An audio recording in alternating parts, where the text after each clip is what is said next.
Bien, vamos a comenzar un curso de economía política en la versión de Carlos Marx. Y esto creemos que es importante destacarlo, que con unas palabras que lo dijo un amigo, profesor de la Facultad de Ciencias Económicas de la Universidad de Guayaquil, actual director del Instituto de Investigaciones, Máximo Ponce. Máximo me decía hace unos meses atrás que Marx no necesita las universidades para ser enseñado. Entonces, traigo a colación este tema por doble razón. Por un lado, porque en las universidades del Ecuador la teoría de Marx no se enseña, en la mayoría de las universidades. Lamentablemente, pues eso implica que más bien se le ha dado mayor importancia a lo que se llama macro y microeconomía, que digamos tienen su razón de ser, tienen su formación, tienen pensamiento, tienen autores, tienen libros, hay una gran cantidad de material detrás de la enseñanza de macro y micro. Pero hay que pensar en que, por ejemplo, en el caso de macroeconomía, pues no se está pensando como una red, como constituye una ciencia. Toda ciencia es una red de conceptos, es una red de argumentos, es una red de tesis, de hipótesis. Y en macroeconomía pues eso no es así, lamentablemente. No hay pues un núcleo desde el cual pueda partir la construcción de la red científica como tal. Y además hay pues una serie de carencias importantes. En macroeconomía pues el Estado no cuenta, más bien ahí lo que cuenta es la reducción del Estado. No cuenta, por ejemplo, en el análisis microeconómico el tema de que el dinero no es analizado. Y microeconomía, pues como sabemos, es la teoría de los precios. No se cuenta con el poder de la población, la organización de la población. Hay una serie de temas que simplemente no se los considera. Y el valor, por supuesto, no es considerado. En la mayoría de los casos, en estas dos materias, pues se piensa en el precio, pero no en el valor como sostén del precio. De manera pues que esta incongruencia ha hecho que mundialmente, lenta pero inexorablemente, pues haya un retroceso, digamos, de esas dos materias en las universidades más prestigiosas del mundo. Pero por la misma razón, la economía política ha tomado pues mayor poder, mayor capacidad, digamos, en Harvard, ya se lo está enseñando. Princeton, Yale, el MIT, Berkeley. Es decir, los norteamericanos han entendido ya que la teoría de Marx resulta ser fundamental para entender cómo funciona el sistema capitalista.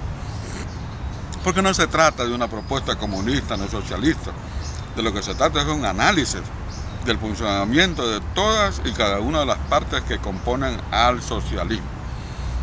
Discúlpeme, al capitalismo. En consecuencia, tenemos dos versiones totalmente opuestas, ¿verdad?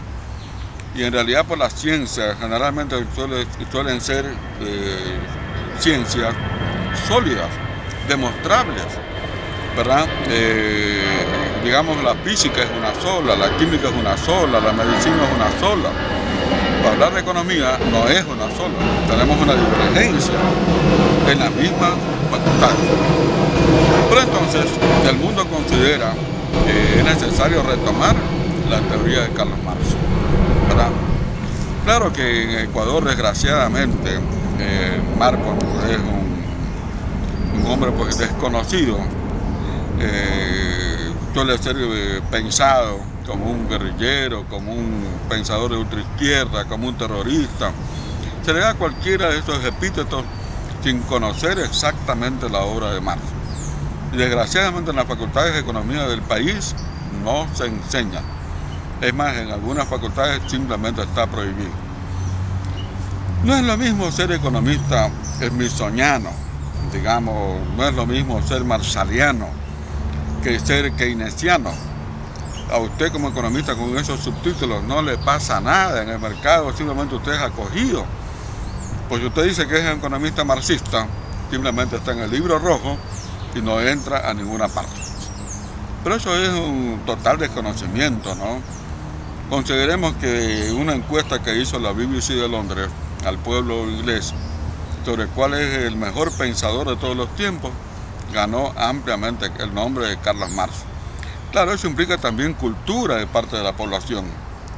Y eso hay que tomar en cuenta que el pueblo inglés pues ha parido, perdóname el término, grandes personalidades del pensamiento, de la economía, de la filosofía mundiales. Sin embargo, el pueblo inglés prefirió a un judío alemán. Y no por tales razones, que sea judío o alemán, sino simplemente por la solidez de su exposición. El Banco Central Alemán, conjuntamente con la tarjeta de crédito Mastercard, solicitaron al público una efigie de los alemanes más prestigiosos para ponerlos como foto en la tarjeta. Y hoy podemos ver algo increíble, Mastercard y al lado la foto de Carlos Marx. El libro más vendido el año pasado a nivel mundial fue El Capital de Carlos Marx. Por lo tanto, la reconsideración de entender realmente a este hombre se vuelve importante, se vuelve urgente. Y si la Facultad de Economía de la Universidad de Guayaquil pues, no quiere saber sobre estos temas, ¿verdad?, lo rechaza, pues entonces está bien, lo haremos acá, en estos parques, en estas calles, lo haremos en estas condiciones, como para que la gente lo conozca. Pido a todos los que escuchan este programa que escriban al correo que estará debajo de esta imagen, como para hacer consultas, preguntas, por supuesto cuestionamientos, por supuesto críticas. Todo será bienvenido. Bien, entremos entonces a una segunda parte, podríamos decir. Habíamos dicho hace un momento acerca de la red. Hemos dicho que cuando hablamos nosotros de red, siempre habrá un núcleo. Comprendamos, por ejemplo, lo que es una tela de araña. Es más o menos lo mismo. Veamos que parte de un círculo muy pequeño, desde el cual por los hilos, ¿no es cierto?, salen hacia la periferia y se configura finalmente la famosa tela de araña. Es decir, la biología deviene un ancestro de la economía, tal como lo decía el famoso filósofo inglés y economista también, Alfred Marshall, ¿verdad? Hay que considerar este aspecto tan importante. En Ecuador, por ejemplo, nadie está estudiando todavía lo que en el mundo ya se conoce con el nombre de bioeconomía. Hay algunos libros, hay algunas obras. Habría que puntualizar solamente que tenemos a un economista ecuatoriano, el único que ha escrito varios libros sobre estos temas, Carlos León, que ha propugnado pues justamente la bioeconomía. Lamentablemente está enterrado en el silencio.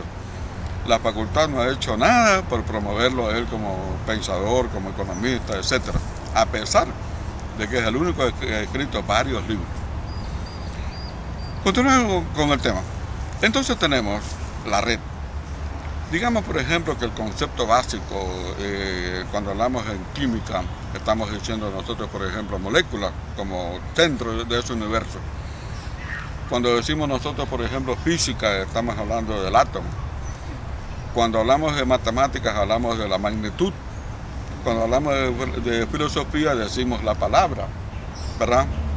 Es decir, cada ciencia, cada parcela de conocimiento tiene un núcleo central desde el cual parte la construcción de la red.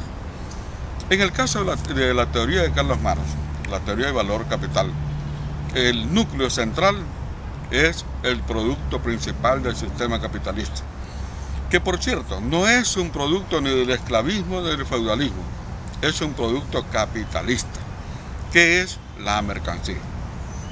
Y esa mercancía justamente contiene los conceptos con los cuales se arma la red del conocimiento respecto del funcionamiento del capitalismo. El capitalismo es eso, es una red. Pero entonces tenemos que conocer todas sus partes.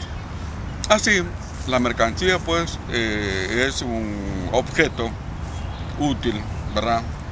Es un objeto, digamos, que brinda comodidad, placer, un objeto que puede ser alimento, que puede ser vestimenta, que puede ser un mueble, etcétera, ¿verdad? Pero en ese caso tiene utilidad. Y no hablemos de una utilidad personal, sino social. Toda mercancía debe tener utilidad social. Porque en la actualidad, con las grandes industrias, lo que se fabrica no tiene un destino personal. Simplemente el mercado en abstracto. Por eso las medidas. Digamos, una camisa puede ser medium, puede ser small, puede ser large, lo que ustedes quieran. Pero entonces el mundo se divide en medidas Y eso implica pues que eso es parte de la utilidad que contenga el objeto. Pero entonces tenemos una condición ahí, la utilidad, ¿verdad? Pero otro aspecto importantísimo que los economistas no consideran es el hecho de que toda mercancía es producida por el trabajo humano. Pero el trabajo humano siempre es una inversión durante un tiempo de trabajo. Por lo tanto, toda mercancía contiene tiempo socialmente necesario de trabajo que facilitó la confección de tal mercancía. A ese tiempo de trabajo es lo que se le llama valor. Y esto es un concepto fundamental. Este es el núcleo del cual parte la teoría de Carlos Marx. Es decir, el tiempo, ¿verdad? Pero por favor, no cualquier tiempo, insisto en ello, sino en el tiempo socialmente necesario de trabajo. Esto es fundamental entenderlo.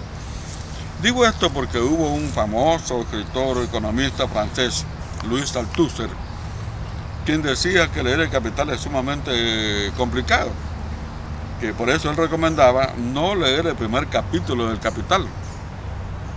Tengo que decirlo, eso fue una barbaridad, por decirlo menos, porque quien no lee el primer capítulo no podrá entender nada más de la gigantesca obra de Carlos Marx. Porque leer a Marx, el Capital, por ejemplo, que es un compendio, ¿no es cierto?, de conocimientos, enciclopedia, de libros, de autores, de filosofía, de experiencia, realmente es un libro no para cualquiera.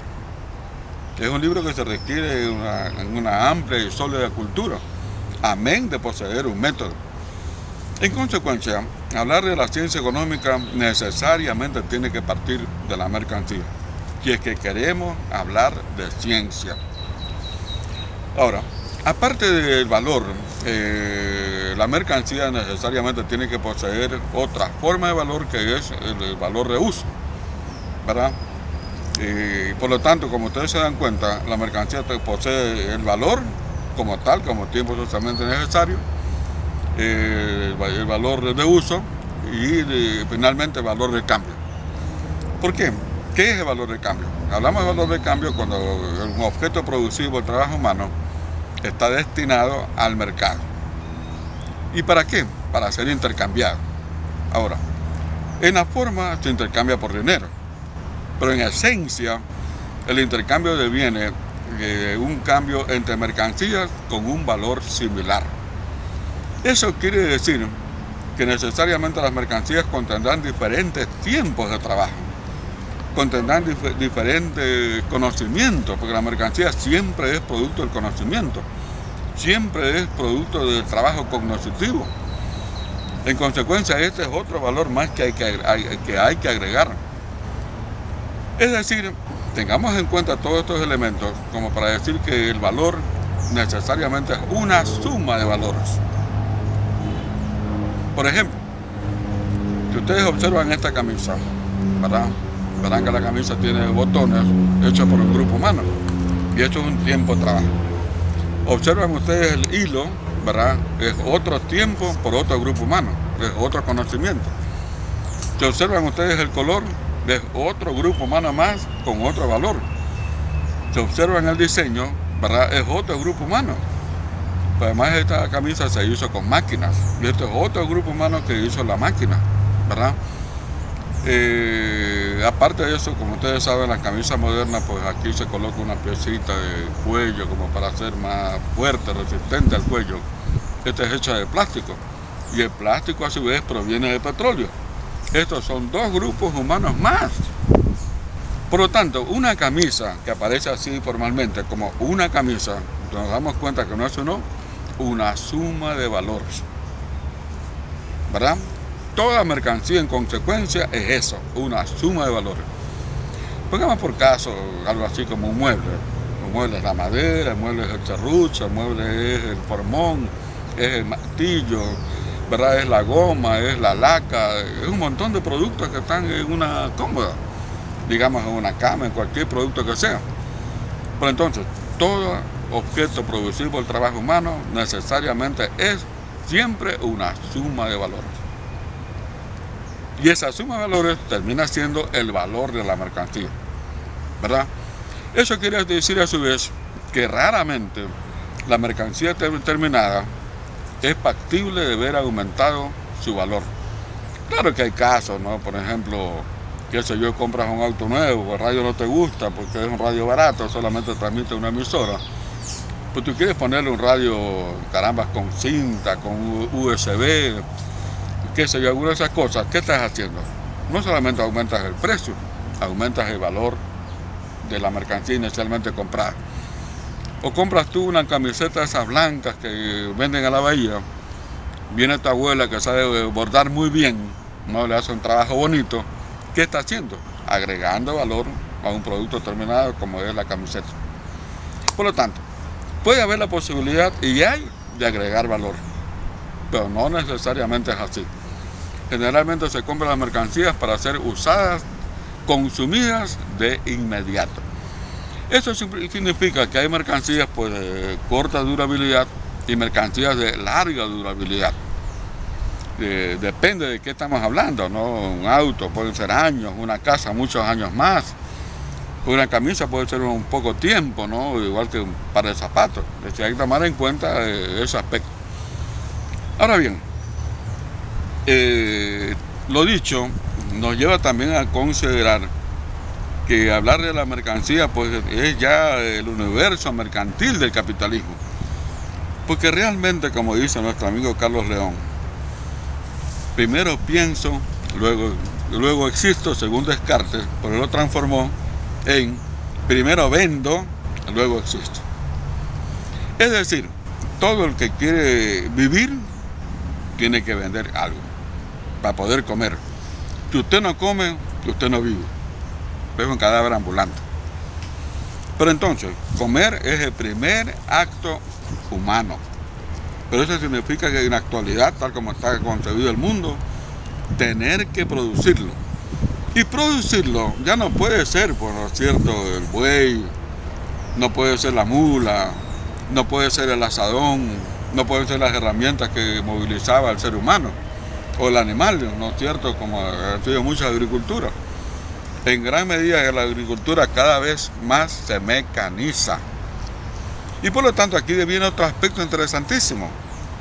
Si decimos nosotros que el valor es una suma de valores y que siempre el valor es tiempo consumido para producir, entonces la introducción de las máquinas en el proceso productivo, pregunto yo, ¿es o no acelerar un proceso productivo?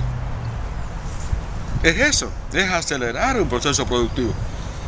Y esa aceleración es lo que nosotros llamamos productividad. Eso implica también que la productividad necesariamente será una reinversión de capital y será también una acumulación de conocimiento. Porque esto implica también tener que adquirir nuevos equipos, nuevas máquinas, nuevos conocimientos, como para producir con mayor velocidad. ¿Para qué se hace eso? Se hace esto para producir más rápido y con menor valor, por lo tanto con menor precio, tal vez con mejor calidad, y poder competir en mejores condiciones.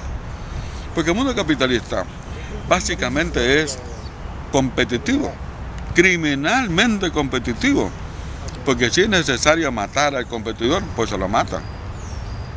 Si es necesario eliminar millones para poder competir, pues se lo hace.